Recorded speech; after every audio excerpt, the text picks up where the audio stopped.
It's frustrating. I'm trying to listen to God. I got my own flesh and my pulling me here, my own desires, my family, my friends, all these things is distracting me from the truth, and it's difficult to give in, especially when you're young, man. But if you can go through it, you'll come out like gold. If I can go through the fire. They don't want to go through the fire. They want the lotto and go to Jamaica and the Bahamas and do their own selfish thing. But he said, if you wait till I exalt you, I give you the desires of your heart. But it's difficult to wait because everybody's in a hurry. Technology, it's fast. It's in a hurry. They're angry. They're frustrated. They got time. They're on the cell phone. They want to text message you. Y'all in the same car. You gonna text message him. He right there. You know what I'm saying? Everybody in a hurry. I don't know where they going, but when they get there, oh, they gonna be sorry. The faster you try to get there, that career, that money, and you gonna figure it out that, man, it was the journey. It was not the destination. You was in a hurry to get there, to come up, to be this, to be that. And when you get there, you gonna feel discouraged more than you did before you even started to get there. Cause it was the journey, the people that you didn't stop to talk to like me at checkout. The people at the gas station. You was in a hurry to get there, but it was the journey. It was the gas station. It's checkers. It's the journey, not the destination. Because the destination is steadily evolving. We always growing in wisdom and knowledge and understanding. It's always evolving. And we can never obtain it because it's steadily, constantly evolving. The more humble you be, then the more you can be fulfilled with the truth. But when you think you got it and you on your way, then you're going to get less of it because can't nobody talk to you. You can't stop. You're in a hurry. I would say this. It's a man with pushing a basket. This man right here, they brilliant now. Don't look at the outside appearance. I've seen him in action. He was pushing a basket. And I was under the bridge, and I was talking to everybody except him. He was the last person I talked to. He said, why didn't you talk to me first? He said, I should have talked. He said, don't you ever pass by a man pushing a basket and don't acknowledge him. I never do it in my life again. I talk to the person pushing that basket. How's your day? How you doing? I talk to the homeless people because they said, be careful how you entertain strangers. And most people that came off the street and they got their career together, they won't even let you know that they've been through it. They try to act brand new. It's a testimony. What you go through, it's for us to inspire somebody else. It's for me to pull the weak ones up. It's for you to pull the weak ones up. We don't go through this because of our own selfish reasons. We go through this to give them a testimony of how far God has brought me. And it was never about me. I thought about me. Why I'm going through this. He said, back up, man. Who you going to inspire? Who you going to tell somebody about the glory and the grace of God if you don't go through it? Get out of yourself. And once I step back, I be seeing the deep things of God. And so I don't play with him. I don't ask him for a lot. I just say, give me my portion for the day. I don't want a lot of things. Just give me enough that I can deal with.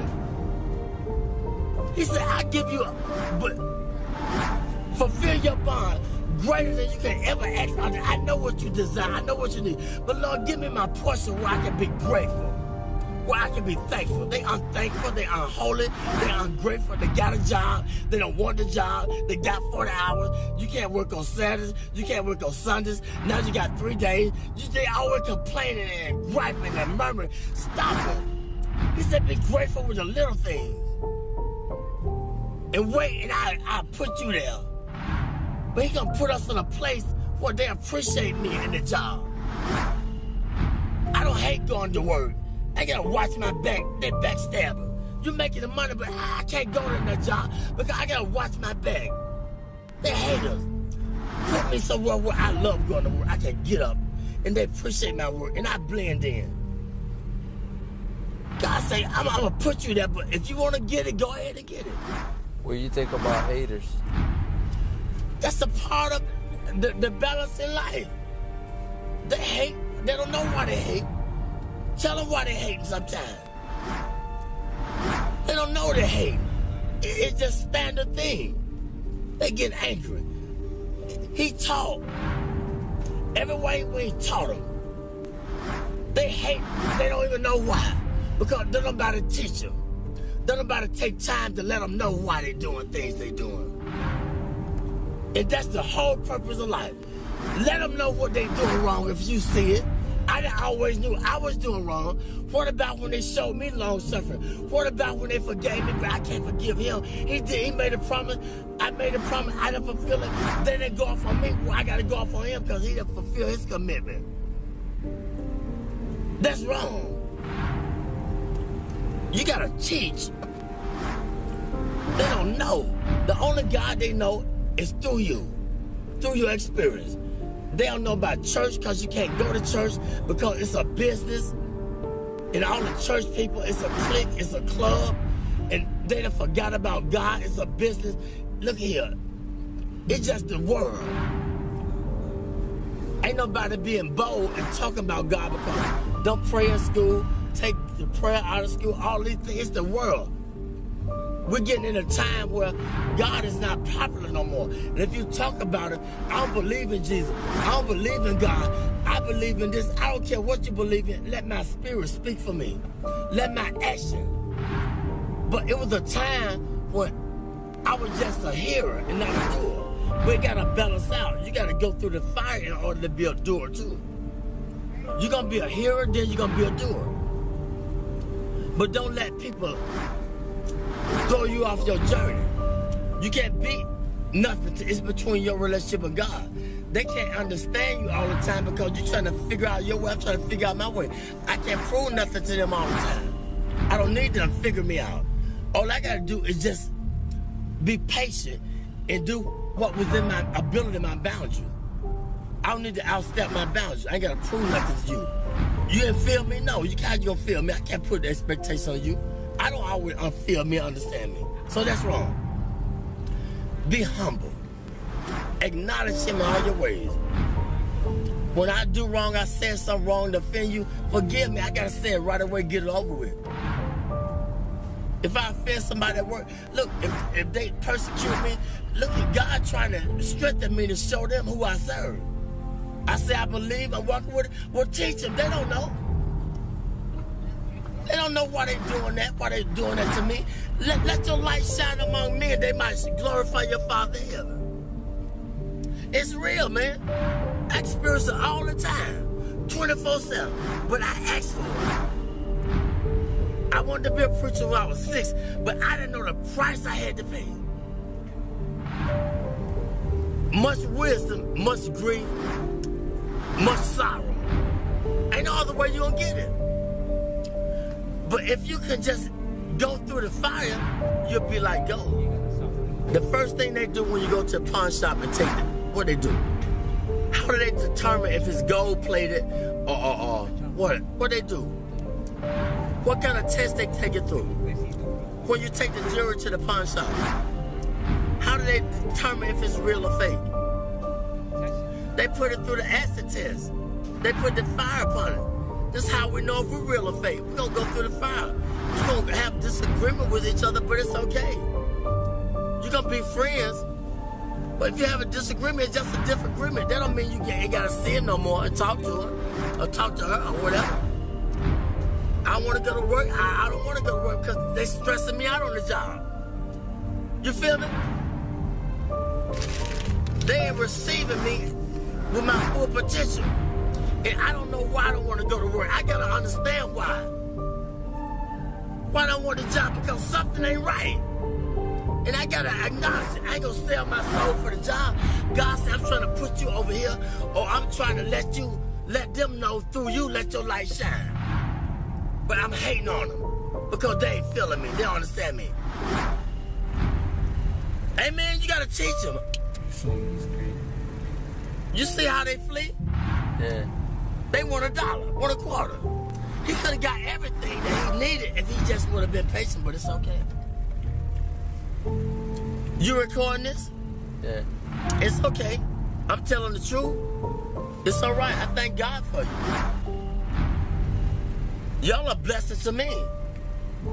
A true blessing.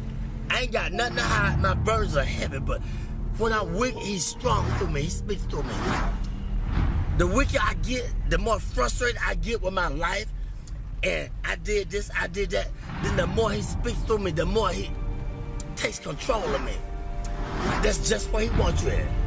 Get frustrated. That's when he gonna speak through you. But he gotta get you in that point where ain't nowhere else to go but to him. He said, those that I love, I correct them. I chastise them. Solomon was the wisest man that lived. He had everything that man could desire. But one thing God said, leave the foreign women alone. But he couldn't understand why he had a desire for the foreign women. But see, the Lord knew that they were going to turn his heart against him. They were going to make him idol worship and build a God. But he didn't understand it. And I'm going to say to the preacher, he searched the world out. He said, I want to know the basis behind wisdom and knowledge and understanding and foolishness. See, you can't know wisdom and knowledge and should be a fool, but we don't want to be foolish. That's the only way you're going to get it. You got to be a fool first. How you going to know a fool when you see a fool? How you going to know foolishness if you haven't been foolish? Foolishness, it comes with, it's painful. Because we think we all of that. We got a lot of abilities. We can create. We can send man to the moon. We can be inventors, but we're limited. If I understand that I'm limited, then that's when God takes control and gives me the wisdom that I desire. Humility. Be humble. If you don't understand your purpose, ask God. But ask him in sincerity. What's my purpose, God? Did you ever ask that question? What's my purpose? Why I'm here? What am I meant to do? But sometimes he can't tell us all at once. It might be too much. But be sincere.